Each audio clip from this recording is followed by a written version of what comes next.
요한복음 20장. 오늘은 새로운 한 주가 시작되는 첫날이며 아직 날이 어두웠지만 막달라 마리아는 일찍 무덤으로 갔다. 그런데 무덤 입구를 막고 있던 돌이 치워져 있는 것을 보았다. 그래서 막달라 마리아는 베드로와 예수님이 사랑하셨던 그 제자에게 달려가 말하였다. 그들이 주님을 무덤에서 훔쳐갔어요. 그들이 어디로 주님을 모셔갔는지 모르겠어요.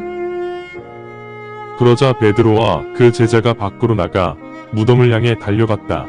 그들이 함께 뛰어갔는데 그 제자가 베드로보다 앞서 먼저 무덤에 도착하였다.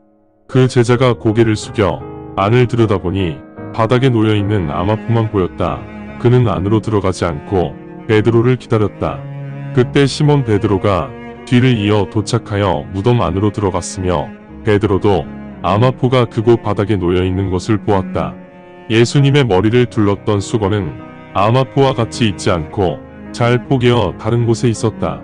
그때 먼저 도착하였던 그 제자도 무덤 안으로 들어가 보았으므로 믿게 되었다. 아직 그들은 예수님께서 죽음에서 반드시 다시 일어나신다라는 성경 기록을 깨닫지 못한 상태이다. 그 후 그 제자들은 각자의 집으로 돌아갔다. 그러나 마리아는 무덤 밖에 서서 울고 있었다. 그녀가 울면서 고개를 숙여 무덤 안을 들여다보았는데 하얀 옷을 입은 두 명의 천사가 보였다. 한 천사는 안장되어 있었던 예수님 시신의 머리 쪽에, 다른 천사는 시신의 발이 있던 곳에 앉아 있었다. 그때 그 천사들이 마리아에게 말하였다. 여인아, 내가 왜 울고 있느냐? 마리아가 천사들에게 답하였다. 그들이 우리 주님의 시신을 가져갔어요. 그런데 그들이 어디로 주님의 시신을 옮겼는지 저는 알지 못합니다. 마리아가 이렇게 말하고 돌아서는 순간 예수님께서 그곳에 서 계시는 것을 보았지만 마리아는 그분이 예수님인지 분간하지 못하였다. 예수님께서 마리아에게 말씀하셨다. 여인아, 왜 울고 있느냐? 내가 누구를 찾고 있느냐? 마리아는 그분이 정원사라고 생각하고 물었다. 선생님, 혹시 당신이 그분을 치우셨다면 그분을 어디로 옮겼는지 저에게 알려주세요. 그러면 제가 그분을 모시고 가겠습니다. 예수님께서 그녀에게 말씀하셨다. 마리아야. 마리아가 돌아서서 예수님께 말하였다. 라보니여. 선생님이라는 의미이다. 예수님께서 마리아에게 말씀하셨다. 나를 잡지 마라. 왜냐하면 내가 아직 아버지에게로 올라가지 않았다. 그러니 가서 내 형제들에게 나, 예수는 나와 너희들의 아버지, 즉 나와 너희들의 하나님에게로 올라간다고 전하라. 막달라 마리아가 와서 주님을 보았다고 제자들에게 전하였으며 주님이 그녀에게 하신 말씀도 전하였다. 같은 날 저녁 무렵, 그날은 한 주의 첫날이었는데 제자들이 유대인이 볼까 두려워 문을 닫고 조용히 모여있던 장소에 예수님께서 들어오셔서 한 가운데 서신 채 제자들에게 말씀하셨다. 너희에게 평강이 있기 원하노라. 예수님께서 이 말씀을 하신 후 예수님의 양손과 옆구리를 보여주셨다. 이제 제자들이 주님이신 것을 알고 기뻐하였다. 그러자 예수님께서 다시 제자들에게 말씀하셨다. 너희에게 평강이 있기 원하노라. 아버지께서 나를 보내신 것처럼 나 또한 너희를 보낸다. 예수님께서 이 말씀을 하신 후 제자들에게 입김을 불어넣으시며 말씀하셨다. 성령을 받아라. 너희가 다른 사람의 죄를 용서하면 그들의 죄가 용서를 받을 것이나 너희가 다른 사람의 죄를 그대로 놓아두면 그들의 죄도 그대로 남아있을 것이다. 12제자 중 한 명이며 쌍둥이라 부르는 도마는 예수님이 오셨을 때 그 제자들과 같이 있지 않았다. 그래서 다른 제자들이 도마에게 말하였다. 우리가 주님을 보았습니다. 그러자 도마가 그들에게 말하였다. 내가 그분의 손에 있는 못자국을 보고 그 못자국에 내 손가락을 넣어보지 않고는, 그리고 그분의 옆구리에 내 손을 넣어보지 않고는 나는 이 사실을 믿지 못하겠다. 8일 후 예수님의 제자들이 다시 실내에 모여 있었으며 이번에는 도마도 그들과 함께 있었다. 문이 닫혀 있음에도 예수님께서 들어오셔서 한가운데 서신 후 말씀하셨다. 너희에게 평강이 있기 원하노라. 그러신 후 예수님께서 도마에게 말씀하셨다. 내 손가락을 여기에 내밀고 내 손을 보아라. 내 손을 여기에 내밀어 나의 옆구리에 넣어 보아라. 믿지 못하는 자가 되지 말고 믿는 자가 되어라. 도마가 답하여 예수님께 말씀드렸다. 나의 주님, 그리고 나의 하나님이시여. 예수님께서 도마에게 말씀하셨다. 도마야, 내가 나를 보았기 때문에 나를 믿게 되었다. 보지 않았음에도 믿는 자에게 복이 있을 것이다. 그러신 후 예수님께서 제자들이 있는 앞에서 정말 많은 표적을 행하셨지만 이 책에는 기록하지 않았다. 그러나 이 일들을 이 책에 기록한 목적은 예수님은 그리스도이시며 하나님의 아들이심을 여러분이 믿기 원하고 예수님의 이름을 통해 생명을 얻을 것이라는 믿음에 여러분이 확신을 가질 것을 원하기 때문이다. 요한복음 21장. 이 일들이 있은 후 예수님께서는 디베랴 바다에서 제자들에게 다시 모습을 보여주셨는데 동일한 방식으로 보여주셨다. 시몬 베드로와 쌍둥이라 부르는 도마와 갈릴리 지방 가나의 나다나엘과 세베대의 아들들 그리고 예수님의 제자 중 다른 두 사람이 함께 있었다. 시몬 베드로가 그들에게 말하였다. 나는 고기를 잡으러 갈 것입니다.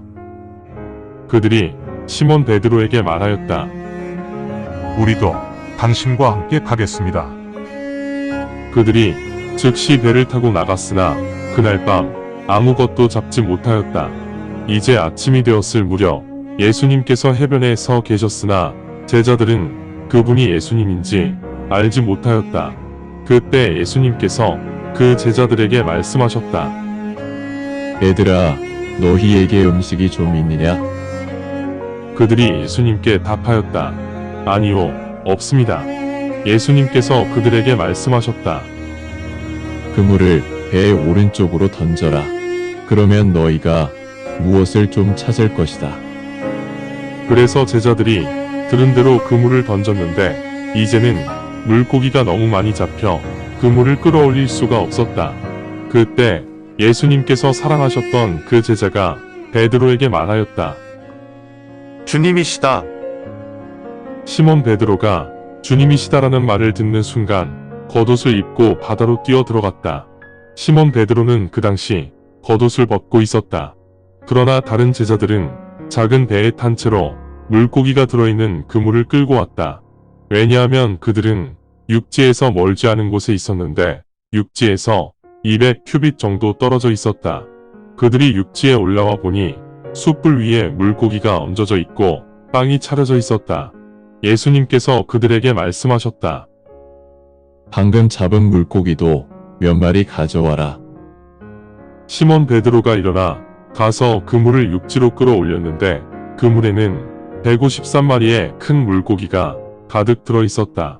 물고기가 그렇게 많았음에도 그물은 터지지 않았다. 예수님께서 그들에게 말씀하셨다. 와서 아침 먹어라. 그분이 주님이신 것을 제자들이 알고 있었기에 아직 그들 중 누구도 감히 당신은 누구이십니까? 라고 묻지 못하였다.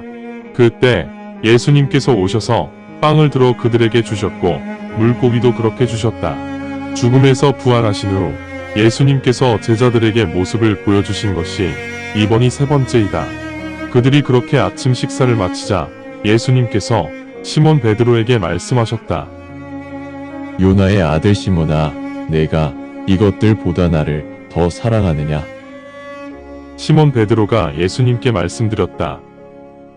맞습니다, 주님. 제가 주님을 사랑하고 있음을 주님도 아십니다. 예수님께서 시몬 베드로에게 말씀하셨다. 내 어린 양들에게 먹을 것을 주어라. 예수님께서 시몬 베드로에게 다시 두 번째로 말씀하셨다. 요나의 아들 시몬아, 내가 나를 사랑하느냐? 시몬 베드로가 예수님께 말씀드렸다. 맞습니다, 주님. 제가 주님을 사랑하고 있음을 주님도 아십니다. 예수님께서 시몬 베드로에게 말씀하셨다. 내 양들을 잘 돌보아라. 예수님께서 시몬 베드로에게 세 번째로 말씀하셨다. 요나의 아들 시몬아, 내가 나를 사랑하느냐? 그러자 베드로가 비통해하였다. 왜냐하면 예수님께서 그에게 내가 나를 사랑하느냐를 세 번째 물어보셨기 때문이다. 그래서 시몬 베드로가 예수님께 말씀드렸다.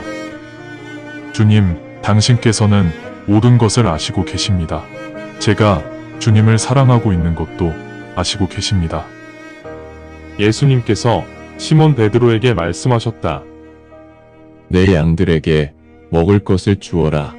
아주 분명히 내가 너희에게 말하노니 너희가 젊었을 때에는 스스로 띠를 두르고 원하는 곳을 갔지만 나이가 들면 너희는 팔을 들고 있고 다른 사람이 너희에게 띠를 둘러서 너희가 원하지 않는 곳으로 데리고 갈 것이다. 베드로가 장차 어떻게 죽어서 하나님을 영화롭게 할 것인지를 표적으로 보여주시면서 예수님께서 이 말씀을 하셨다.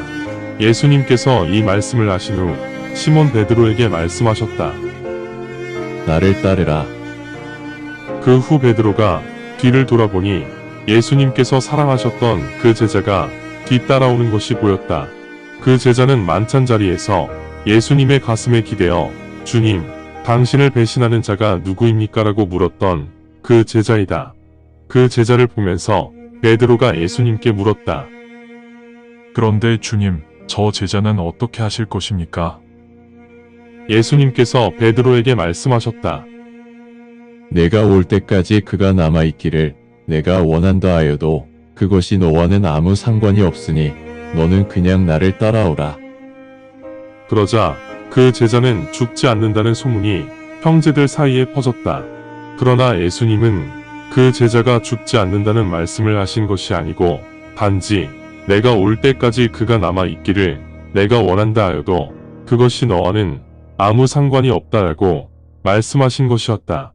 이 일들을 증언하고 기록한 제자가 바로 이 사람이며 우리는 이 사람의 증언이 진실임을 알고 있다. 그리고 예수님께서 행하신 다른 일들도 많이 있지만 그 일들을 하나하나 모두 기록하면 그 책들로 이 세상이 차고도 넘칠 것이라 생각한다. 아멘. 감사합니다. 주님의 말씀입니다. 성경을 처음 접하는 분들에게 기존의 한글 성경은 항상 이해하기 어려운 책입니다. 그래서 영어판 NKJV 성경과 여러 주석과 참조문헌을 활용하여 내용을 전달하기 위해 쉽게 풀어 표기하였습니다. 성경을 듣고 읽을 때 주님의 영이 임재하기 원합니다. 택함을 받았으나 그 사실을 모른 채 아직 어둠에서 방황하고 있는 어린 양들이 이 동영상을 보고 들어 주님의 새 언약을 확신하고 소망함으로 하나님의 백성이 되어 주님의 나라에서 영원 무궁토록 권세를 누리며 살기를 간절히 원합니다. 아멘.